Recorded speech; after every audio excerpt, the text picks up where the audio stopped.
Good Morning Football did a segment where they talked about players that should be talked about more this offseason. And shout out to Sarah Walsh, UNF alum, who's filling in for Jamie Erdahl this week. She picked Brian Thomas Jr., who I think around these parts, we talk plenty about Brian Thomas Jr. nationally, probably not as much. Yeah. But so, Mia, I'll start with you. Who is a Jaguars player? We'll start with this local team.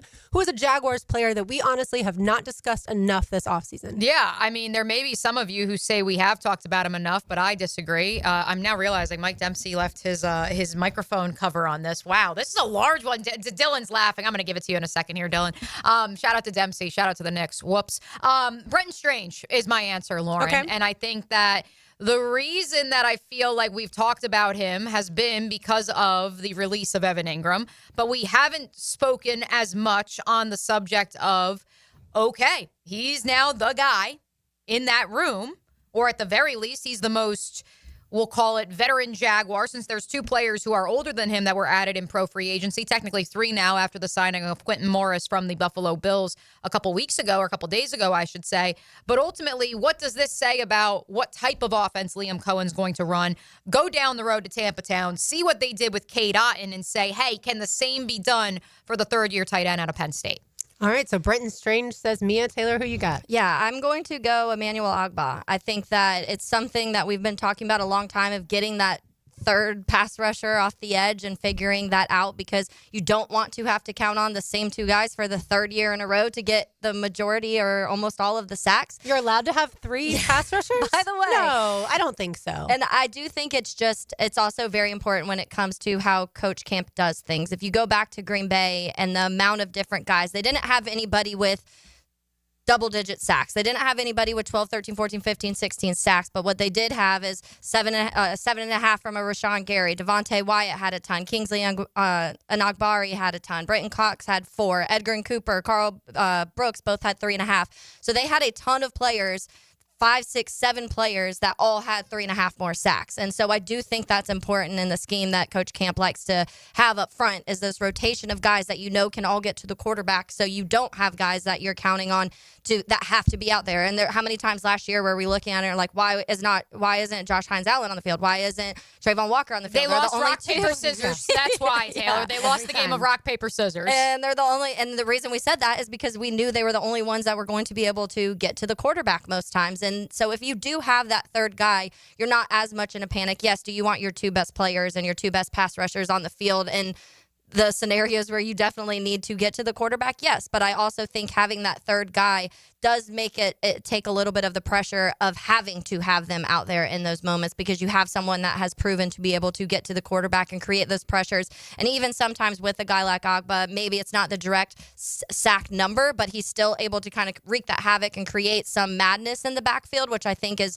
also beneficial for something that's been lacking here. So that is, and I know we've mentioned his name a few times, but as I was just kind of going back through our conversations, we talked, they made this, by the way, they signed Ogbah, and then it was kind of like a passing conversation, and we never really went into how much that may mean for the defensive line as a whole. Which that reminds me a lot of the signing of Arden Key, which occurred right after the 2022 NFL draft. Yes, he who built the city. And then all of a sudden you fast forward to that August practice that many of us that were in Canton, Ohio for the Hall of Fame ceremony missed, that infamous now Sunday practice where it was Arden Key, not Josh Hines Allen, not the rookie Trayvon Walker, that got the entire defensive group together and said, what we are doing is not acceptable. This is not the standard we are setting. And actually being that enforcer, let alone the third or fourth leading sack getter on the team. Oh, by the way, they also had DeJuan Smoot that year.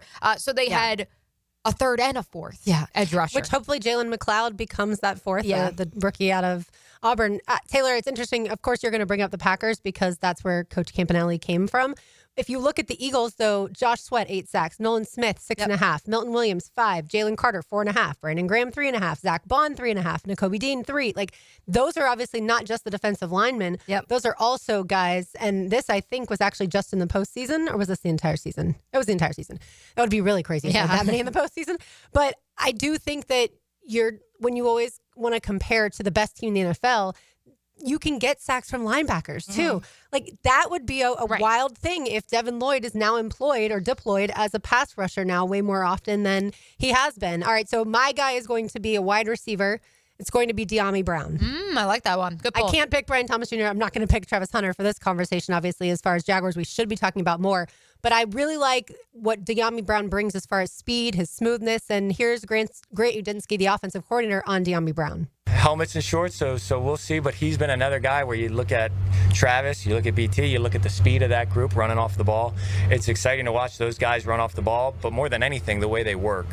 I think you see how intentional and deliberate he is, not just in the individual periods like you talk about with the receivers, but even in the team periods. His attention to detail, trying to do everything in a way that expresses that everything matters for us, whether it's schematic, his footwork, his hands, the way he's dropping his weight, the way he's running routes. He's really deliberate with the way he practices, and that attention to detail is kind of contagious, not just in the receiver room, but hopefully across the whole offense. I think so much attention is going to go to BTJ and is going to go to Travis Hunter, that here's a guy that with the Commanders last year had a really good postseason, and now you bring him into this mix, and if Trevor Lawrence takes that next step, wow, he might end up being open a little bit more because of the cloud coverage for those other guys. Well, and that's the same reason I picked Brenton Strange. Ultimately, if there's going to be double, triple, however you want to assess coverage, or at the very least defenders who have to account for Brian Thomas Jr. and Travis Hunter, let alone one or the other, that's going to open up opportunities for somebody. And I would say that Brenton Strange and Deami Brown are the two most likely candidates. Yeah, I almost said his name too, but then I don't think I'm as high on him as the team is, as Liam Cohen and Gladstone, but I would love for it to be wrong about this situation. It's hard for me, like when I even was watching Washington last year, and it's not like they had many weapons outside of Terry McLaurin, and I still feel like he wasn't really, it just wasn't really there until the postseason. Something flipped once they got to that. So maybe that carries on, and I do hope it does, obviously. But I just feel like for me, and you're heading into year 5, and it's just, I feel like what we've seen of Deami is what we will see.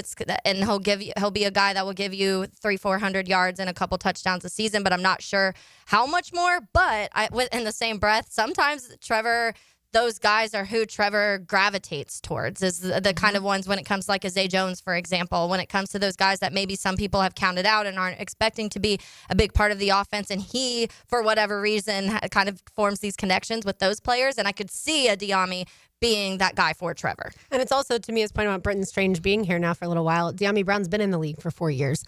The other two guys that are expected to be superstars, Brian Thomas Jr. has done it for 1 year. Travis Hunter is just entering the league. So I think he's going to have a bit of experience to bring to that room as well. All right, let's get it to around the league. Who is a player, Mia, that we are not talking about enough this offseason? There's obviously a million to choose from. Yeah, I was going to say, yikes. So in what direction do we want to take this one?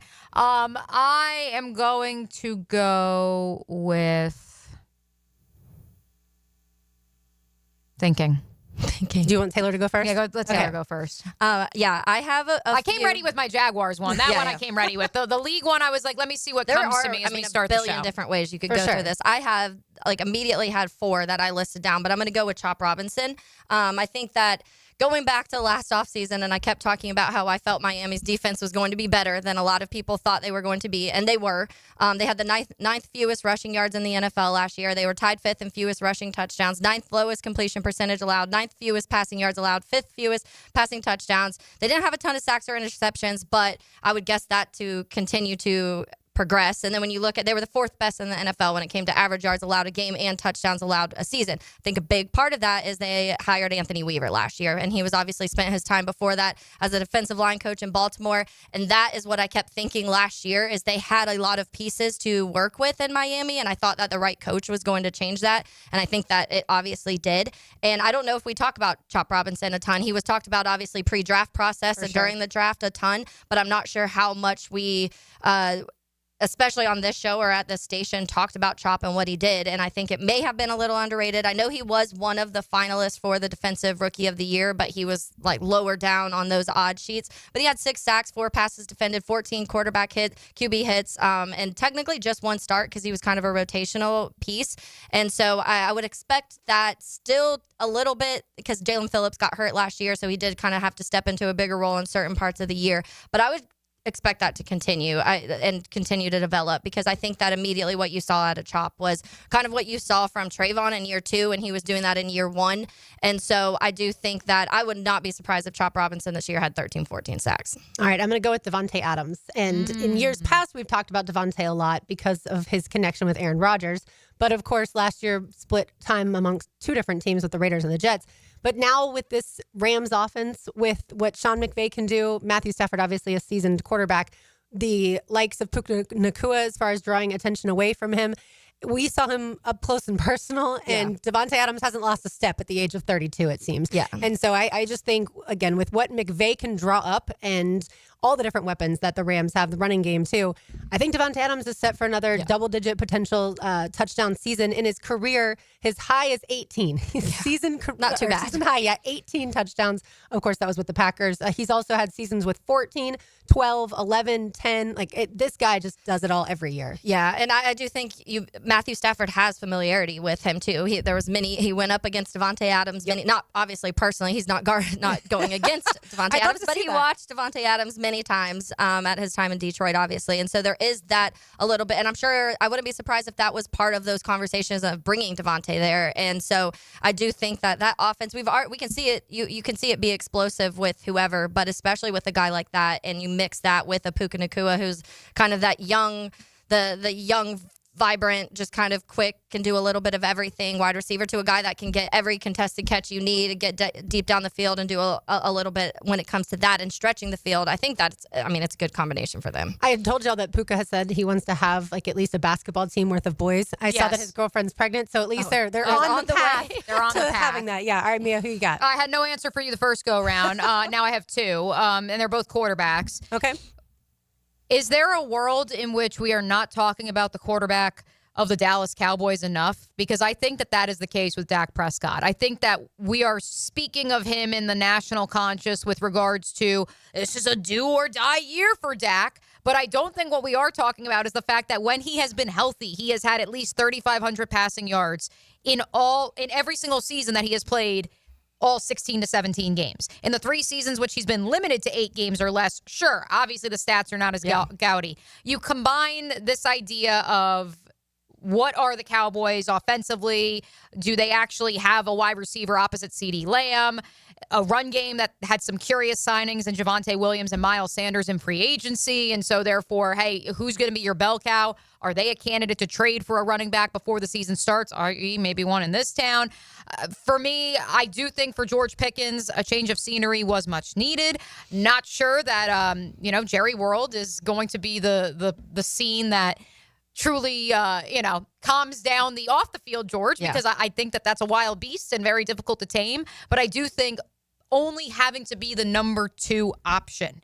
And I think having a veteran quarterback, an established quarterback in Dak Prescott under center, I think that is going to do wonders for him in the final year of his rookie deal. So give me Dak Prescott, and as an honorary mention, By the way, I saw that CeeDee Lamb said that he's fine with he and George Pickens being both wide receiver 1. 1A, 1B. And I thought that's nice of CeeDee Lamb. Self-aware because he knows George is going to throw hands if he says that. And he also knows that, guess what? The Dallas Cowboys have been at their best with CeeDee Lamb and Dak Prescott when there's multiple options and not just, we only have CeeDee Lamb. I would also introduce Justin Herbert into the conversation from the perspective of, I believe, unlike last year where it was a slow onboarding process, a slow build from Jim Harbaugh and his offensive staff intentionally, I think the wheels are off. And now that you've added pieces at the wide receiver position, I believe they are going to start slinging that thing all around the yard out in L.A. Which would totally be anti what they did last year, so that would be interesting. Well, they're still going to run the ball. They did go get Najee Harris. So to be clear, that this is going to be the real 250 that Urban Meyer once spoke of. Oh, we shall see. Hey, Mia here, and thanks so much for watching 1010XL Jaguars. For even more coverage of the Big Cats, be sure to subscribe to 1010XL Jaguars.